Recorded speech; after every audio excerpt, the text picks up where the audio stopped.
Farmer prime minister Imran Khan, former federal ministers اور حاضرین، السلام علیکم۔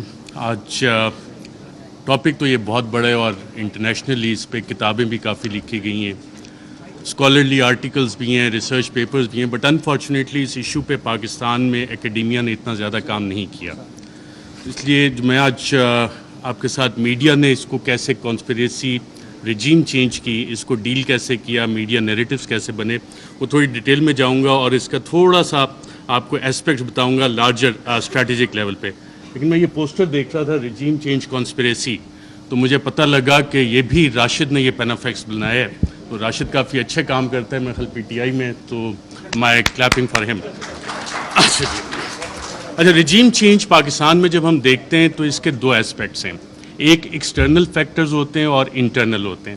اگر ہم ایکسٹرنل فیکٹرز کو دیکھیں تو decision by one state to abandon bargaining with another and remove the target state's leader. P T I کی حکومت میں جب ہم یہ دیکھتے ہیں تو ہم خبریں دیکھ رہے تھے، میڈیا میں آ رہی ہیں کہ جی جو بائیڈن جو ہے وہ کال نہیں کر رہا، فارن آفس کا رابطہ ہو رہا ہے، پاکستان کے foreign minister Shah Mahmood Qureshi, U S national فیصلہ وائٹ ہاؤس میں ہوا، U S N S C میں ہوا، اور اس کا ذکر اب میڈیا میں یہ سوال ابھی تک ڈیبیٹ نہیں ہوا کہ کیا اس کا فیصلہ وہاں پہ ہوا تھا نہیں ہوا تھا۔ وہ سائفر اگر پبلک ہوتا ہے تو اس میں یہ سوالات اٹھیں گے یقیناً کہ یہ فیصلہ اس لیول پہ اسٹیٹ کے لیول پہ یو ایس اسٹیٹ نے کیا، صدر جو بائیڈن نے کیا، اور صدر جو بائیڈن جو نیو کونس تھے، the plan for the new American century, اس کا باقاعدہ طور پہ حصہ تھے، جس کے بعد ہم نے دیکھا 2001 کے بعد پوری دنیا میں ڈفرینٹ رجیم چینج آپریشنز باقاعدہ طور پہ لانچ کیے گئے۔ عراق اس کی ایک مثال ہے۔ انٹرنل فیکٹرز پہ جب ہم آتے ہیں، میں بڑا بریف رکھوں گا کہ میں ٹائم بتایا گیا 10 منٹ کا ہے۔ انٹرنل فیکٹرز کو جب ہم دیکھتے ہیں تو اس میں ذاتی انا کے مسئلے آ جاتے ہیں، کچھ اداروں کے مسائل آ جاتے ہیں، کچھ سیاسی مفادات آ جاتے ہیں، اور اس میں ایک سوال جب ہم انٹرنل فیکٹرز کا دیکھتے ہیں تو بڑا سوال یہ بنتا ہے کہ ملک کا کون سوچتا ہے، پاکستان کا کون سوچتا ہے؟ کیا ہم صرف انڈیویجولز کا سوچیں گے؟ کیا ہم صرف ان اداروں کا سوچیں گے کہ جی اداروں کی انا بڑی ہوگی ہے، انڈیویجولز کی انا بڑی ہوگی ہے؟ پاکستان کا کون سوچ رہا ہے؟ کیا وزیر اعظم عمران خان اس وقت پاکستان کا سوچ رہا تھا یا انڈیویجولز کے بینیفٹس دیکھ رہا تھا؟ اور کیا یہ جو رجیم چینج کانسپریسی ہے، اس میں جو میڈیا نیریٹیوز بنے وہ کس طرح کے بنے؟ اس میں انڈیویجولز اور انسٹیٹیوشن نے ڈومینیٹ کیا یا پاکستان کا سوال کسی نے اٹھایا؟ اس حوالے سے میڈیا نیریٹیوز اس حوالے سے سائلنٹ ہیں، اس میں آپ کو انسٹیٹیوشنل اور انڈیویجول ڈومیننس نظر آتی ہے۔ اچھا، کوورٹ ایکشن بھی اس میں باقاعدہ طور پہ پلان ہوا۔ میڈیا میں being fly on the wall and being an active participant, ایک ایکٹیو جرنلسٹ ہوتے ہوئے آپ کو بہت کچھ پتہ لگتا ہے کہ جی میڈیا نیریٹیو بننا کیسے۔ اکثر جو حکومتیں بیٹھی ہوتی ہیں ان کو سب سے آخر میں پتہ لگتا ہے کہ ہمارے ساتھ ہو کیا رہا ہے، میڈیا کو پہلے پتہ لگ جانا شروع ہو جاتا ہے، کیونکہ کوورٹ ایکشن میڈیا نے پبلک اوپینین شیپ کرنا ہوتا ہے، پاپولیشن کو بتانا ہوتا ہے کہ جناب یہ حکومت کے ساتھ مسائل ہیں، اور وہ کہانیاں شروع ہو جاتی ہیں، اور یہ ڈاکومنٹڈ ہے اس سارے کیس میں بھی۔ اور پھر ٹولز اس میں استعمال ہوتے ہیں، لا فیئر جس کو ہم جسٹیفائی کرنے کے لیے، لا پلس وارفیئر، لا فیئر، اور اس کے پولیٹیکل اینگلز بھی ہیں۔ اور ایک مثال تو فواد چودھری صاحب نے بھی ابھی دی کہ کس طرح ہوا۔ پھر ایک مثال جس دن آخری دن تھا اس حکومت کا، سب کچھ ہوا لیکن ہوا کچھ بھی نہیں، میسیجنگ بھی ہوئی لیکن ہوا کچھ بھی نہیں۔ کارروائی کیا ہوئی تھی اس دن؟ کچھ ہوئی، لیکن میسیج کنوے ہو گیا تھا کہ یہ کچھ ہو سکتا ہے لیکن ہوا نہیں۔ سو وہ لا فیئر باقاعدہ طور پہ اس رجیم چینج آپریشن کا ایک حصہ تھا، سوچا گیا، امپلیمنٹ کیا گیا، اور میڈیا نے اسے باقاعدہ طور پہ رپورٹ کیا، جس وجہ سے آج ہم اس کی بات کرتے ہیں، سوالات اٹھتے ہیں کہ جناب یہ والے کام کیسے ہوئے۔ صدر مملکت doctor Arif Alvi, supreme commander of the armed forces, head of the state representing unity of the republic, انہوں نے اپنے خط میں ذکر کیا ہے کہ 1951 سے شروع ہوتا ہے، لیاقت علی خان کی اسیسینیشن، ذوالفقار علی بھٹو کا بھی ذکر کرتے ہیں، پھر اس وقت پرائم منسٹر عمران خان کی حکومت کو جو نکالا گیا، smoking gun in the hand of a conspirator, کہ ایک سازشی کے ہاتھ میں دھواں دیتی ہوئی بندوق وہ ڈھونڈنی ہے، اس کے لیے کمیشن بنانا ہے۔ تو انڈیویجولز کو ہم سائڈ پہ رکھ دیتے ہیں، ہم اس میں ایک لارجر پیٹرن آئیڈینٹیفائی کرنے کی کوشش کرتے ہیں کہ پاکستان میں اگر ہم یو ایس لینس کے ذریعے دیکھیں، کیونکہ پاکستان کی فارن ریلیشنز جو ہیں ہم لوگ موسٹلی یو ایس بلاک میں رہیں، تو اس میں ہم یو ایس لینس سے اگر اس سارے مسئلے کو دیکھیں، پاکستان کی 75 سالہ تاریخ کو، کہ کب کیسے گیا، میں لارجر اس میں براڈ فریم ورک میں آپ کو بتاتا ہوں۔ 1958 martial law, 1978 martial law, 1999 martial law. یہ تمام مارشل لا جس وقت لگے اس وقت امریکہ کے اس خطے میں انٹرسٹ تھے. 1958 میں جب ایوب خان نے مارشل لا لگایا, لیاقت علی خان کی اسیسینیشن 2 ہفتے پہلے ان کے رشیا وزٹ سے ہوگی, آج تک نہیں پتہ لگا کہ پیچھے کون تھا. آپ آ جاتے ہیں جی مارشل لا, سیاٹو, سینٹو, کولڈ وار اپنے پیک پہ جا رہی تھی, امریکہ کو یہاں پہ الائز چاہیے تھے اور ہم سیاٹو سینٹو کا حصہ بنے, رشین بلاک میں, ہم سوویٹ بلاک میں نہیں گئے اور ہم وہاں پہ اس سائڈ پہ چلے گئے. اب وہ سارا پلان اس وقت سیاٹو سینٹو کولڈ وار جب اپنی پیک پہ گئی تو ایوب خان, جنرل ایوب خان, انہوں نے اپنی سروسز باقاعدہ پرووائڈ کی اور پاکستان یو ایس کیمپ میں گیا, اور اس وقت کے آپ دیکھتے بھی ہیں بڑے پیارے پیارے ویژولز ہمیں نظر آتے ہیں. 1977 جب ہم دوبارہ آتے ہیں تو اس وقت پھر امریکہ کے ریجنل انٹرسٹ یہاں پہ تھے, اور ہم دیکھتے ہیں کہ کوورٹ وار باقاعدہ طور پہ شروع ہوئی, افغانستان کی جنگ لڑی گئی, اور اس وقت پاکستان میں پھر مارشل لا آ جاتا ہے. ایک پاپولرلی الیکٹڈ ڈیموکریٹک لیڈر کو پھانسی دی جاتی ہے ایک ایسے کیس میں, غالباً سیکشن 109, فواد چودھری صاحب اگر بیٹھے ہوں تو بتائیں کہ اس میں پھانسی تو بنتی نہیں, لیکن پھانسی دے دی گئی, اور ضیاء الحق کا مارشل لا آ جاتا ہے. یو ایس انٹرسٹ دوبارہ افغانستان میں. 99 میں جب ہم آتے ہیں دوبارہ تو ایک نئی جنگ ہمیں چاہیے, اس کے لیے نیو کونس کے پلان آلریڈی بن چکے تھے, آلریڈی تھا کہ کدھر عراق میں جنگ ہونی ہے, لیبیا میں ہونی ہے, سیریا میں ہو رہی ہے, ایران, پاکستان بھی اس کا حصہ تھا, لیکن پاکستان جیسے بلڈ بارڈرز کا ڈاکٹر شیری مزاحم نے بتایا, Pakistan for various reasons and one of the main factors being a nuclear power تھوڑا سا بچ گئے. جو وار اگینسٹ ٹیرر ہماری شروع ہوئی, دہشت گردی کے خلاف جنگ, جو ٹی ٹی پی کا سارا انفیوز کیا گیا, وہ سارا اسی کا ایک حصہ تھا کہ یہاں پہ یہ ساری کارروائیاں پاکستان میں ہونی ہیں, اور ہم اس ٹریپ میں باقاعدہ طور پہ واک ان کیے. یہ والے ہم 3 فیزز جب نکالتے ہیں, اچھا ان میں ٹرانزیشن کیسے ہوتی ہے؟ ٹرانزیشن پاپولرلی ہوتی ہے. جتنے بھی یہ لوگ گئے, جب ہم دیکھتے ہیں کہ جناب ٹرانزیشن 1969-70 میں جو ٹرانزیشن آئی وہ پاپولر اپرائزنگ ہوئی, پاپولر لیڈرز آپ کے کھڑے ہوئے, پاکستان پیپلز پارٹی کا قیام آیا, انہوں نے کہا کہ جی ناؤ ڈیڈی از نو مور ایکسیپٹیبل, میں بڑا ہو گیا ہوں, میں اپنی الگ پارٹی بناؤں گا, پاکستان پیپلز پارٹی. عوامی لیگ الگ بنی شیخ مجیب کی, اور پھر اس کے بعد کی جو الیکشن مینیپولیشن کی داستان ہے اس کے ریزلٹس ہمارے سامنے. 1988 محترمہ بے نظیر بھٹو آتی ہیں واپس, ایک پاپولر اپرائزنگ ہے, لاہور کے جو جلسے ہیں جن کی مثال دی جاتی تھی, جو کہ اب پاکستان تحریک انصاف نے جتنے بڑے بڑے جلسے کیے ہیں اسے اوور ویلم کر لیا, لیکن وہ مثال دی جاتی تھی کہ پاپولر اپرائزنگ ہوئی, اور پھر وہاں پہ جو بھی آپ جو طیارہ جب پھٹا تھا جنرل ضیاء الحق کا, تو آپ کی ایک ڈیموکریٹک ٹرانزیشن آئی. اور یہ وہ فیز ہے جب آپ دوبارہ دیکھتے ہیں کہ ایک ٹرانزیشن ہو رہی ہے, دوبارہ آپ جنگ سے نکل رہے ہیں, حالات سٹیبل ہو رہے ہیں, افغانستان آپ نے فتح کر لیا ہے, سوویٹس کو وہاں سے بھگا دیا ہے, سو جنرل ضیاء کا کام ختم ہو گیا, سو پاکستان میں آپ ٹرانزیشن تھوڑے عرصے کے لیے چلو جی جمہوریت انہیں کھیلنے دیتے ہیں. پھر آ جاتا ہے 1999 اور 2007-8 general Musharraf, war against terror, اور اس کے بعد جب ان کی یوٹیلیٹی ختم ہوتی ہے, ہم نے دیکھا ایک پاپولر اپرائزنگ ہوتی ہے اور انہیں جانا پڑتا ہے, ہم لائرز موومنٹ بھی دیکھتے ہیں, ساری چیزیں. لیکن اس سارے عرصے میں جو ڈیموکریٹک ٹرانزیشن ہماری ہوئی ہے اس میں کیا واقعی حقیقی جمہوریت ہماری قائم ہو سکی کیا, یا کہ ہمیشہ ہمیں ایک ہائبرڈ قسم کی جمہوریت جو ہے وہ ملی ہے؟ اور ہائبرڈ جمہوریت بنتی کیسے ہے؟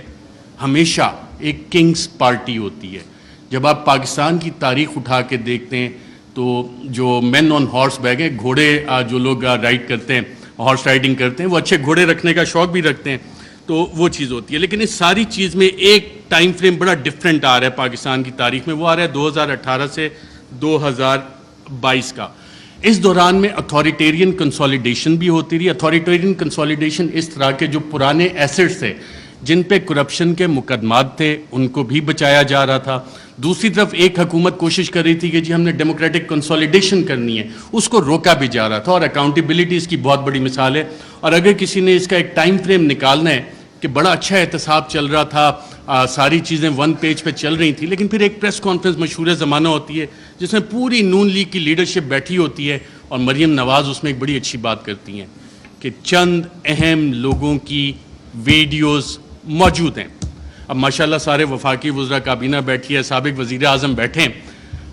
اس کے بعد احتساب کے مقدموں کا کیا ہونا شروع ہوا, اس کے بعد کیا ڈیلیں ہونا شروع ہو گئیں, اس کے بعد نواز شریف بھی باہر گئے, اس کے بعد کیسز بھی سلو ہونا شروع ہو گئے, کیا کچھ نہیں ہوا. یہ والی ساری چیزیں تھیں. مجھے میسج آ گیا کہ جی تھوڑا کم کریں. ریجیم چینج جب ہوئی تو میڈیا کی اسٹریٹجی اس میں کیا تھی؟ میڈیا کے 3 Ds اس میں باقاعدہ طور پہ استعمال کیے گئے تحریک انصاف کے خلاف. 3 D تھے: ڈسٹرب, ڈسکریڈٹ, ڈینائی. ڈسٹرب کیسے کرنا ہے؟ جتنے بھی پاکستان تحریک انصاف کے پلانز بنے تھے اسے لا فیئر کے ذریعے ایڈمنسٹریٹولی اور انفارمیشن آپریشنز کے ذریعے سیبوٹاج کرنے کا باقاعدہ طور پہ پلان بنا اور اس کی ہم نے مختلف قسم کی امپلیمنٹیشنز دیکھیں. اگر آپ نے ایڈمنسٹریٹو اس کی دیکھنی ہے تو وہ وزیر اعظم تو عمران خان تھا, پولیس وین وہاں پہ کس کے آرڈر سے گئی؟ شیخ رشید صاحب انٹیریئر منسٹر تھے, ان سے ہم پوچھتے رہے کہ جناب یہ آپ نے بھیجی؟ وہ کہتے ہیں یار مجھے تو نہیں پتا. وزیر اعظم عمران خان کال دے رہا ہے, پورا ریڈ زون جو ہے بیریکیڈ ہو جاتا ہے, کون حکومت چلا رہا تھا, کیسے؟ تو یہ وہ ایڈمنسٹریٹو سٹیپس ہیں, ہر ایک کی ڈیٹیل میں جائیں گے تو کافی لمبا ہو جائے گا. پھر ایک پلان بنا کہ جی 3Ds کا ایک حصہ تھا ڈسکریڈٹ کرنا ہے, عمران خان کو ڈسکریڈٹ کرنا ہے, پاکستان تحریک انصاف کو ڈسکریڈٹ کرنا ہے, اور فریم ورک فار اس میں جو نیوز میکنگ تھی, اگر آپ ریڈ زون فائلز اٹھا کے دیکھیں تو اس میں باقاعدہ طور پہ میڈیا والوں کو یہ بتایا جا رہا تھا, یہ چیزیں میڈیا میں آ رہی تھیں کہ جناب دیکھیں یہ اکتوبر میں ایک جو سلسلہ شروع ہوا ہے نا, یہ بڑی زیادتی کی بات ہے. اس میں چند انڈیویجولز جو ہیں ان کو تو یہ حق نہیں دیا جاتا کہ جی پنجاب پولیس کے پیٹرن پہ چیزوں کو لے کے چلیں, ایسے تو نہیں اجازت دی جا سکتی. لیکن سوال آتا ہے کہ کیا ہمیں اس ملک میں آئین کی حکمرانی چاہیے یا اشخاص کی حکمرانی چاہیے؟ ہمیں قانون کی حکمرانی چاہیے یا چند اشخاص کی حکمرانی چاہیے؟ میڈیا فریم ورک جب آپ اس میں سارا اینالائز کرتے ہیں, جتنے آپ کرنٹ افیئرس کے پروگرامز اٹھا لیں, نیوز آرٹیکلز اٹھا لیں, کالمز, ایڈیٹوریلز, اس میں کانسٹیٹیوشنل فریم وہاں پہ ڈیبیٹ فریم نہیں ہوئی, وہاں پہ رولز آف بزنس کی ڈیبیٹ فریم نہیں ہوئی, وہاں پہ ڈیبیٹ فریم ہوئی اداروں کے حساب سے, وہاں پہ ڈیبیٹ فریم ہوئی انڈیویجولز کے حساب سے. اور پھر اپریل میں 9-10 اپریل, اس سے پہلے یہ پلان آ گئے تھے کہ جناب میڈیا سپیس بھی ڈینائی کرنی ہے, بلیک آؤٹ بھی کرنا ہے, جو چند صحافی کوشش کریں کہ آواز اٹھانی ہے ان کو آپ چینل سے نکال دیں. عمران ریاض میرا خیال ابھی بھی بیٹھے ہیں, مجھے اطلاع ملی تھی کہ انہوں نے ایکسپریس جوائن کرنا ہے, لیکن ایکسپریس پہ بھی ابھی تک آن ایئر نہیں ہو سک رہے, حالانکہ سلطان لکھانی صاحب فریڈم آف پریس میڈیا اس پہ بلیو بھی کرتے ہیں, کافی اچھے ایڈیٹوریل آرٹیکلز اور چینل بھی چل رہا ہے, but he is not on air. FIRs چلیں, اب صحافیوں کو چھوڑیں, اب تو پوری وفاقی کابینہ جو ہے سابق, اس پہ بھی FIRs ہوئی ہیں, اور ملٹیپل FIRs دہشت گردی کی بھی ہوئی ہیں. اور جن لوگوں نے یہ FIRs کی انہوں نے یہ نہیں سوچا کہ کر کس کس پہ رہے, کیونکہ پلے بک وہی والی پرانی تھی. مسئلہ یہاں پہ یہ تھا کہ کرپشن کے کیسز نہیں مل رہے. بڑی کوشش کیجیے عمران خان کے خلاف کرپشن کے کیسز نکالے جائیں. میری بھی 1-2 ملاقاتیں ہوئی کہ جناب آپ تو بڑی سٹوریز کرتے ہیں. میں نے کہا یار ایک شخص, اور یہ عمران خان صاحب بیٹھے ہیں, شاید آپ میں سے بہت سے لوگوں کو نہ پتا ہو, PM آفس میں ہمارے بھی ذرائع ہوتے ہیں, اکثر پوری کابینہ پریشان ہوتی تھی کہ جناب بات ہم نے کی ہے, کہاں سے پتہ لگ گئی. وہ شخص جو پانی کی آدھی بوتل بھی ضائع نہیں ہونے دیتا بطور وزیر اعظم کہ یار یہ آدھی پانی کی بوتل میں نے ابھی رکھی, کیوں اٹھا کے لے گئے, وہ کرپشن کرے گا. میں نے سمجھائی لوگوں کو یہ بات, لیکن پلے بک کیونکہ وہی پرانی تھی, کیا کرپشن کے کیسز نکالو, ڈسکریڈٹ کرنا ہے, کرپشن تھوپنی ہے. مسٹر ABC کا فلانا دوست ہے, اس سے نکال کے لاؤ. کچھ نہیں, آج 2-2.25 مہینے ہو گئے, کوئی کرپشن نہ نکلے گا. عمران خان کا کرپشن کا کیس نہیں نکل سکتا, نہ نکلے گا. میں نے بتائی کہ نہیں آپ کچھ کوشش, میں کہا میں یہ کوشش نہیں کر سکتا کیونکہ مجھے یہ پتا ہے کہ عمران خان کی کرپشن نہیں نکلنی. اچھا, media narratives against PTI. French revolution جب آیا تھا تو اس وقت ایک تھاٹ تھا کنگ لوئی کا, میں ریاست ہوں, میں بادشاہ ہوں, میں قانون ہوں. اور یہی چیز ہم نے دیکھی کہ جب میڈیا نیریٹیوز PTI کے خلاف بن رہے تھے, ابھی حال ہی میں آپ اگر آئی ایم دا کنگ کا دیکھ لیں, the king can do no wrong. King ہمیشہ, جو بادشاہ ہے وہ ہمیشہ اچھی چیزیں ہی کرتا ہے. فیٹو پہ پوری حکومت نے کام کیا, حماد اظہر بھی ادھر ہیں, لیکن PTI نے کام نہیں کیا, بادشاہ نے سب سے اچھا کام کیا. آئی ایم دا لا, قانون میں ہی ہوں. پولیٹیکلی آئسولیٹ کرو PTI کو. آج PTI واقعی پولیٹیکلی آئسولیٹڈ ہے. کون سی سیاسی جماعت ہے جو PTI کے ساتھ اتحاد میں کھڑی ہے؟ سب ایک طرف ہو گئے, لیکن ایک سٹرینتھ گین ہوئی اس میں. پاکستان کی عوام بغیر کسی کال کے نکل آئے, اور شاید جو وزیر اعظم عمران خان کا آخری دن تھا وزیر اعظم ہاؤس میں, اس وقت جو لوگ نکلے اور جنہوں نے رپورٹ کیا, آئی تھنک عمران ریاض تھے, باقی ہم لوگ بھی تھے, ان سب نے ایک بات نوٹ کی. آپ نے خود بھی اپنا دفتر چھوڑنا ہونا, کافی ٹائم لگتا ہے, کہ ایک شخص فوراً اٹھ کے چلا گیا اور کہا, جب سوال جواب ہوئے, کوئی رہ تو نہیں گیا, کہ اکیلا کر دیا ہے, اب اس کے ساتھ کس نے کھڑا ہونا ہے؟ پاکستان کی عوام کھڑی ہوئی. یہ وہ ڈفرینٹ فیکٹر تھا, چینج تھی, جس کو کسی سازشی نے کسی بھی سازشی نے کیٹر نہیں کیا ہوا تھا. یہ وہ ویریبل تھا, عوام کا ویریبل تھا, جس کی وجہ سے یہ چیزیں. میں کوئکلی تھوڑا سا 2 منٹ اگر آپ کی اجازت ہو تو سائفر کے اوپر بھی بات کرنا چاہوں گا. سائفر پہ بھی میڈیا نیریٹیوز بڑے بڑے مزے کے بنے, اس پہ اور ڈیبیٹ بھی ہو سکتی تھی, کافی مزے کی چیزیں تھیں. پہلا کیا بنا جی, پہلی میڈیا نے رپورٹ کرنا شروع کیا اور باقاعدہ یہ بتایا گیا کہ جی سائفر تو ایگزسٹ ہی نہیں کرتا, سائفر نام کی تو کوئی بلا ہی نہیں ہے. پھر دوسری چیز ہے, میڈیا کی یہ سٹوریز آئیں اور ریکارڈ کے اوپر موجود ہیں, پرنٹ کیے ہیں, ٹی وی پروگرامز ہیں کہ سائفر تو یہ ایزمپشنز پہ بیسڈ ہے. وہ ایزمپشنز ہیں ہمارے ایمبیسڈر کی یا کس کی. پھر یہ بھی کہانیاں میڈیا میں آئیں کہ جی یہ تو فارن آفس میں خود ہی پی ٹی آئی والوں نے بیٹھ کے بنا لیا ہے, یہ تو شاہ محمود قریشی نے خود ہی بیٹھ کے بنا لیا ہے. پھر جب وہ بھی ساری چیزیں, کیونکہ سائفر ایگزسٹ کرتا تھا, سائفر موجود تھا, پھر کہا گیا جی کانسپریسی کا ایویڈنس کوئی نہیں ہے. اچھا پھر عمران خان بطور وزیر اعظم بھی میرا خیال وہ کرکٹ کھیل رہے تھے, اور جب انہوں نے کہا تھا کہ مینٹلی میں اسٹرانگ ہوں, تو بہت سے لوگوں نے انڈر ایسٹیمیٹ کیا. انہوں نے کابینہ کی بھی کمیٹی بلائی, کابینہ کی اسپیشل کمیٹی غالباً 30 مارچ کو ہوئی. 30 مارچ کو میں نے سابق وفاقی وزراء سے پوچھا, وہاں کانسپریسی کی بات بھی ہوئی, کانسپریسی کا ذکر بھی اس میں ہوا, اور پھر 31 کو نیشنل سیکیورٹی کمیٹی بھی انہوں نے بلا لی, اور اس کا بھی مور اس پہ لگ گئی کہ بلیٹنٹ انٹرفیرنس. اور اس کے آخری پیراگراف میں ایک لفظ لکھا ہوا ہے کہ جو 31 کو نیشنل سیکیورٹی کمیٹی کی میٹنگ ہوئی, اس نے 30 مارچ کے جو منٹس اسپیشل کیبنٹ کے ہیں ان کو ریٹیفائی کیا. اب 30 مارچ کو آپ سب وفاقی وزراء جو اس میں بیٹھے تھے, اس وقت کے وزیر اعظم اس میں بیٹھے تھے, ان سب نے کانسپریسی اور سازش کا لفظ اس میٹنگ میں ذکر کیا. یہ میرے ذرائع نے مجھے بتایا ہے, آپ سبھی یہاں پہ بیٹھے ہیں, اگر کسی نے کانٹراڈکٹ کرنا ہے تو سابق وزیر اعظم خود بیٹھے ہیں, وہ کر سکتے ہیں کہ 30 مارچ کو جو اسپیشل کیبنٹ میٹنگ تھی اس میں سازش کا ذکر ہے. بالکل سازش کا میں ایز اے جرنلسٹ کلیم کر رہا ہوں. پھر یہ کہا گیا کہ جی وہ انٹیلیجنس ہم نے خود ہی کر لی, اور انٹیلیجنس کی بیسس پہ آبویسلی اس پہ سوال اٹھے کہ انٹیلیجنس, ہمارے انٹیلیجنس کے ادارے بہت اچھا کام کرتے ہیں, دہشت گردی کے خلاف بہت اچھا کرتے ہیں, پاکستان کی سیکیورٹی کے لیے بہت اچھا کام کرتے ہیں. لیکن مسئلہ یہاں پہ آتا ہے کہ جب انہیں ڈریگ کیا جائے سیاسی معاملات میں اور یہ کہا جائے کہ جی انویسٹیگیشنز ہوئیں, کون سی انویسٹیگیشنز, یہ سوال ہوا ہے. اب رجیم چینج میں انٹیلیجنس کا ایک بنیادی کردار ہوتا ہے, انٹیلیجنس انفارمیشن کا بنیادی کردار ہوتا ہے. اگر آپ اگلی سلائڈ کریں ذرا, Colin Powell U S secretary of state, U N security council میں انٹیلیجنس انفارمیشن کی بیس پہ انہوں نے کہا جی یہاں پہ یہ والے ویپنز عراق میں موجود ہیں, یہ کیمیکل ویپنز ہیں, یہ نیوکلیئر ویپنز وہاں پہ وہ بنا رہے ہیں. عراق وار ختم ہو گئی, عراق تباہ ہو گیا. یہ اس انٹیلیجنس انفارمیشن کی اوقات تھی, ویلیو تھی, جو آج تک نہیں ملی. میں ایک اور آپ کو افغانستان سے ریلیٹڈ انٹیلیجنس انفارمیشن دیتا ہوں, انٹیلیجنس ڈس انفارمیشن, کہ اسامہ بن لادن کے پاس نیوکلیئر ویپنز ہیں. اور اسامہ بن لادن کے پاس نیوکلیئر ویپنز, اگر آپ یہ سٹوری دیکھیں تو یہ جسٹیفائی کرنے کے لیے تھی کہ جی افغانستان میں امریکہ نے حملہ کرنا ہے. اور اس وقت آپ تمام امریکی اخبارات اٹھا لیں, ورلڈ ایکسکلوسیو ڈان نے بھی فرنٹ پیج پہ چھاپا کہ جی ایک ایکسکلوسیو انٹرویو ہوا ہے, اسامہ بن لادن کے پاس نیوکلیئر ویپنز ہیں. وہ نیوکلیئر ویپنز آج تک نہیں نکلے. تو یہ ہوتی ہے انٹیلیجنس انفارمیشن. جب تک آپ تحقیقات نہیں کرتے, اسے ویریفائی نہیں کرتے, بہت سی جے آئی ٹیز میں انٹیلیجنس انفارمیشن آتی ہے, بہت اچھا کام ہوتا ہے, لیکن اس کی ویریفیکیشن چاہیے ہوتی ہے. انٹیلیجنس اور انٹیلیجنٹ انفارمیشن میں فرق ہوتا ہے. اس کے علاوہ بہت ساری چیزیں ہیں. پروپیگنڈا پہ اگر ہم جائیں, ڈی کلاسیفائڈ ڈاکومنٹس بہت سارے آ گئے, چلی کے حوالے سے, ایران کے حوالے سے, کیونکہ ٹائم میرے پاس کم ہے, میں نے کہا یہ والے لارجر ایشوز آپ کے سامنے رکھوں. Thank you very much.